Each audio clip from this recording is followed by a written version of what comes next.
এই খরগোশটি একটি মুরগির প্রেমে পড়ে এবং তাকে বিয়ে করে। কিছুদিন পর মুরগিটি একটি ডিম পাড়ে এবং যখন সেই ডিম ফোটে তখন তার ভিতর থেকে একটি সুন্দর ছোট খরগোশ বের হয়। তারা আনন্দের সাথে তার জন্মদিন উদযাপন করে এবং যখন সে বড় হতে থাকে তখন সবকিছু স্বাভাবিক মনে হয়। কিন্তু যখন তার স্কুলে যাওয়ার সময় আসে তার বাবা মা চিন্তিত হয়ে পড়েন, কারণ সে আংশিকভাবে মুরগিও, তবুও সে স্কুলে যায়। কিন্তু সেখানে পৌঁছানোর পর অন্যান্য শিশুরা তাকে বিরক্ত করতে শুরু করে এবং তার দিকে জিনিস ছুড়ে মারে।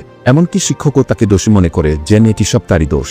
হঠাৎ সে অদ্ভুত অনুভব করতে শুরু করে এবং একটি রঙিন ডিম পাড়ে। সব শিশু উচ্চস্বরে হাসতে থাকে এবং শিক্ষকেরা তাকে স্কুল থেকে বের করে দেয়। তাকে একা বাড়ি ফিরে যেতে হয়। পথে স্কুলের অন্যান্য প্রাণীরা তাকে ভয় দেখায় এবং আরও বেশি হাসাহাসি করে। যখন সে বাড়ি পৌঁছায় তখন সে তার বাবা মাকে এই সমস্ত ঘটনার জন্য দোষারোপ করে। কিন্তু একদিন সে বুঝতে পারে যে পৃথিবীতে তার মতো আর কেউ নেই যে রঙিন ডিম পাড়তে পারে। এরপর সে একটি বড় শহরে যায় এবং সেখানে তার রঙিন ডিম দ্রুত জনপ্রিয় হয়ে যায়। কিছুদিনের মধ্যেই সে বিশ্বের সবচেয়ে ধনী খরগোশ হয়ে ওঠে। কিন্তু 1 মাস বিলাসবহুল জীবন কাটানোর পর সে তার বাবা মাকে মিস করতে শুরু করে এবং বাড়ি ফেরার সিদ্ধান্ত নেয়। এখন যখন তার ডিম অত্যন্ত মূল্যবান হয়ে উঠেছে, তার বাবা মাও তার সাথে আরামদায়ক জীবন যাপন করতে পারেন। তাদের কাছে এখন সবকিছু আছে যা তারা কখনো চেয়েছিল। তাহলে বন্ধুরা, পরবর্তী ভিডিওর জন্য চ্যানেলটি সাবস্ক্রাইব করুন।